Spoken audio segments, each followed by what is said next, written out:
Hi friends, welcome to win me mum recipes. ఈరోజు మన ఛానల్లో tasty snack recipe ribbon pakoda ఎలా చేయాలో చూద్దామండి. క్రిస్పీగా చాలా బాగుంటుంది టేస్ట్.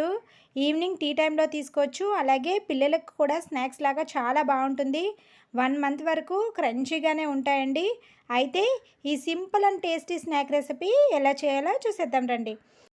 ముందుగా ఒక మిక్సీ జార్లోకి 1/2 కప్పు వేపిన శనగపప్పు, 1 స్పూన్ జీలకర్ర వేసుకొని మెత్తగా మిక్సీ పట్టుకోవాలి.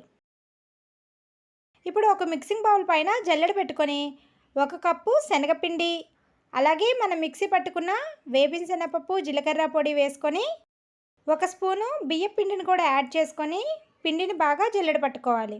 ఈ విధంగా పిండిని జల్లించడం వల్ల రిబ్బన్ పకోడా చాలా గుల్లగా వస్తాయండి. తప్పకుండా ఈ విధంగా పిండిని జల్లెడ పట్టుకోండి.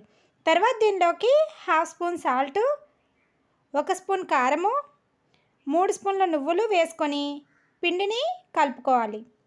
తర్వాత దీనిలోకి కొద్దిగా వాటర్ని యాడ్ చేసుకుంటూ పిండిని సాఫ్ట్గా కలుపుకోవాలి. వేడి నీళ్ళు కాదండి, చన్నీళ్ళు వేసుకోండి సరిపోతుంది. ఎందుకంటే మనం దీనిలో వేపించిన పప్పు పౌడర్ చేసి వేసుకున్నాం కాబట్టి బాగా గుల్లగానే వస్తాయి. చూసారు కదా, పిండిని ఈ విధంగా సాఫ్ట్గా కలుపుకోవాలి. ఇప్పుడు జంతికల మౌల్లోకి రిబ్బన్ పకోడా షేప్ వేసుకునే ప్లేట్ని పెట్టుకొని మనం రెడీ చేసుకున్న పిండి ముద్దను కూడా మౌల్లోకి పెట్టుకొని పక్కన పెట్టుకోవాలి. స్టవ్ పైన కడాయి పెట్టుకొని డీప్ ఫ్రైకి సరిపడా ఆయిల్ వేసుకొని హీట్ చేసుకోవాలి.